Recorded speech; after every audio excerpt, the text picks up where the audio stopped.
24 hours later.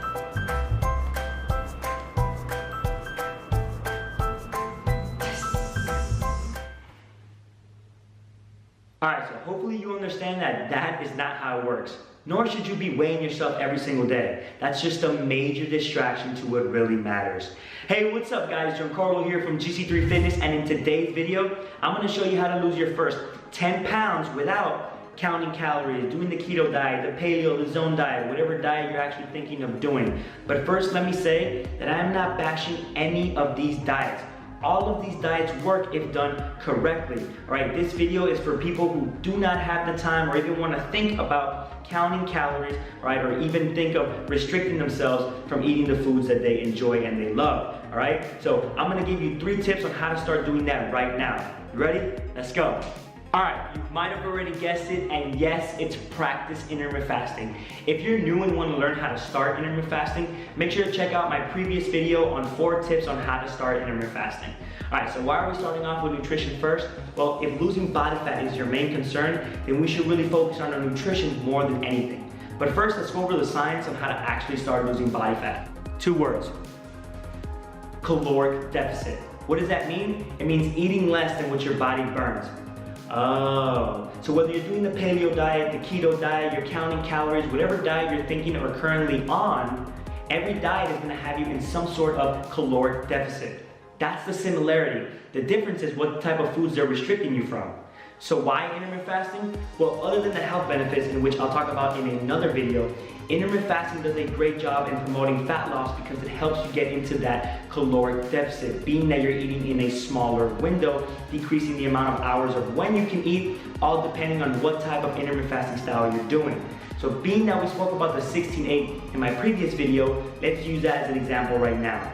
Right? So you're fasting for 16 hours, meaning you're not eating any foods in that 16-hour window, and in your 8-hour window, this is your feasting window, this is when you can actually eat. Alright, so how are we going to start losing body fat if we're not counting calories or eating in this certain type of diet? Well, we're going to use more of a flexible approach, something that you can actually stick to and be more sustainable for yourself. Alright, so I want you to stick to that 90-10 rule, or even the 80-20 rule. What does that mean? It means that the higher percentage is more healthier choices, right? More wholesome foods that are low on calorie. Why low on calorie? Because you can eat more of. And being that you're in a caloric deficit, we want to stay away from the higher calorie foods because you can still gain weight while doing intermittent fasting. So if you eat high calorie foods, you don't actually know, being that you're not counting calories, how much you're actually eating or when to actually stop. So stick to low calorie foods so you can eat more of and be more satisfied in this smaller window, eating less often, because remember, that's what fasting is about, right? Fasting is not about eating less, it's about eating less often, okay? Fasting is not a diet, right? It's a tool that we can use to help us get into that caloric deficit, promoting fat loss, okay? So now the lower percentage is more of the snacks, the desserts, the unhealthy choices that we can still enjoy and be more sustainable with it as long as we're consistent, all right? So stick to more of the higher percentage of healthy foods and then stick to the lower percentage, more of the unhealthy foods that you can still enjoy, all right? So how are we gonna lose our first 10 pounds? Well, practice intermittent fasting, right, and eating and being flexible with that 90-10 or even 80-20 rule, right? Depending on how disciplined you actually are, I would focus on that 90-10 if you want to start losing body fat right away, just because it's a little bit more strict. And once you've been consistent with it, then you can drop down to that 80-20 rule where you're a little bit more flexible. Alright, so now I'm going to go on to tip number 2, and where we're going to start helping you get into that caloric deficit even more so you can start losing some body fat right away. Let's go. Alright, so as for tip number 2, we're going to talk about how strength training helps us get into that caloric deficit. Alright, and it's pretty simple, and it's burning more calories. Alright, yes, dieting alone helps, but it's a lot harder to sustain, especially when we don't add some type of physical activity, some workout, or some strength training routine. Okay, and strength training helps us tone the body that we want. It helps us build muscle and preserve lean muscle mass, especially when in a caloric deficit. and I get it. Some of us don't know what to do when we go to the gym, so I'm gonna keep it very simple, right? You can start off with maybe a Monday, Wednesday, Friday routine and do a full body routine. I'll go into more breakdown of routines in a different video, but as for now, I'm giving you an example of a full body workout, right? Giving yourself a day of rest in between. And while you're there, focus on compound exercises, right? Things like barbell strict press, deadlifts, rows, squats, okay? Compound exercises are exercises that require multiple muscles at once instead of isolation, which there's nothing wrong with isolation exercises, but you're only gonna be isolating certain muscles like leg extensions or bicep curls or even tricep extensions, right? So focus, like I said, on compound exercises, strength training at least 2 to 4 times a week. I would stick to more 3 to 4 times a week if possible, okay? And like I said, use that example of that Monday, Wednesday, Friday full body routine. Unless you already have your own routine already, then keep doing what you're doing, all right? And, all right, focus on lifting heavy. And I know my ladies are watching this and are saying, gee, but I don't want to get bulky and be big and have these big muscles. No, you will not have that. Okay, let me explain why. Right, in order to build serious muscle mass, you need to be in some sort of caloric surplus. Okay, and that's not what we're doing here. A caloric surplus means eating more than what our body burns. And if you heard me earlier, we're talking about caloric deficit here, meaning eating less than what our body burns. So lifting heavy is extremely important because you're burning a lot more calories, being that you're using a lot more energy and exerting the body to push that weight from point A to point B. So if we're just lifting light weights for tons of reps and we're not really pushing ourselves, then you're leaving a lot of gains on the table. All right, guys? So I'm gonna go on to tip number 3 and show you how to burn even more calories while dieting and strength training. You guys ready? Watch this. Alright, you might have guessed it, and for tip number 3, we're going to talk about cardio and how it helps us get into that caloric deficit by burning more calories.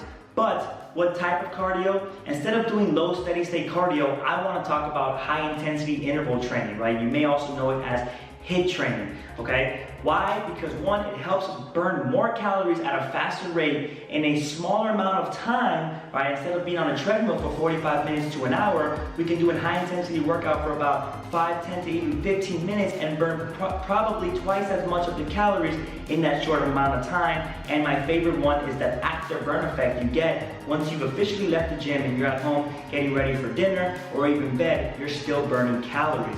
Alright, so let me give you a quick example of what a high intensity workout looks like. Okay, you can do high intensity interval training with body weight workouts. You can add some dumbbells and strength training inside your high intensity workout, or you can even do pick a stationary bike, a row, or a treadmill, or even an elliptical. Right, but for this example, let's use a stationary bike as our workout. Okay, so to keep it very basic, and you can get very creative with this, to keep it very basic, okay, we're gonna go 20 seconds on the bike, followed by 40 seconds off. Okay, and what I mean by off is more of a cool down, not completely stopping, okay? Think of a sprint and a jog, right? So you're sprinting and then into a slow jog to kind of cool down. So we're on this bike, all right, and we're going 20 seconds hard, okay? And I'm focusing on maybe like 80 to 90%, right? I would say 100, but 100 is kind of unrealistic, right? You might start off that first 2 rounds 100%, and then it's just gonna go downhill from there because it's a lot harder to sustain. But if I tell you 80 to 90%, I'm telling you, hey, go hard. Don't give me all you have, but still hard. What I'm really focusing on is the change of speed from the 2 different time zones, all right? Now, yes, our heart rate has to go up. High intensity interval training is not the greatest feeling, okay? It's tough. It's that nasty look that you see people have, right? And you're like, they're exaggerating. No, it's because they're pushing themselves, okay? One way to know if you're actually doing high intensity is you should not be talking to the person next to you. You're over here, yeah, weekend was great, and no, you're not doing high intensity. You should be more like, right? Because it sucks. Okay, so back to the 20 seconds, all right? So you're pushing 20 seconds as hard as possible within that 80 to 90% range.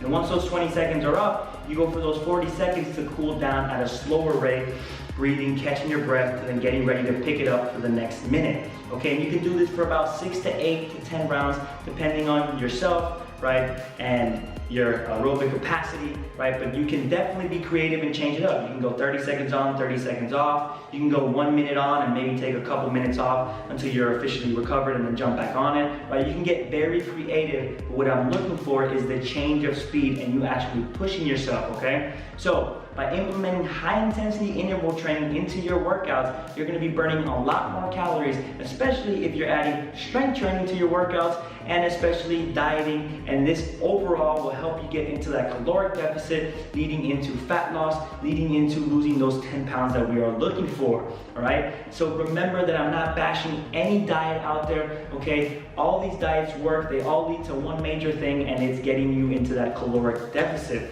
okay? But like I said, if you're someone that does not want to focus on counting calories or restrict yourself from any certain foods, especially the ones that you love, then focus on intermittent fasting. Okay, focus on that 90-10, 80-20 rule. Okay, eat the foods that you love, but the higher percentage is more wholesome foods, while the lower percentage is more of the unhealthy foods. But feel free to stick to the higher percentage if you can do that. All right, make sure to strength train at least 3 to 4 times a week. All right, give yourself 30 minutes to an hour and finish with high intensity workouts, at least 5 to 15 minutes. You can finish your strength training routines with the high intensity workouts, all right? You guys can thank me later, all right? This concludes my video, guys. If you liked it, make sure to hit me with a like, make sure to subscribe, make sure to tap the bell if you want to get notified when I post my videos, all right? I post a video every single Monday, so if you have any questions or concerns, any specific topics you guys want me to talk about, make sure to leave them in the comments below, all right? As for now, I'm going to be getting ready for our next video, so I'll catch you next Monday. Let's go. You getting stuck, I see feet in the mud. You have been caught in the flood. While the water isn't parted, we run, we put you soda.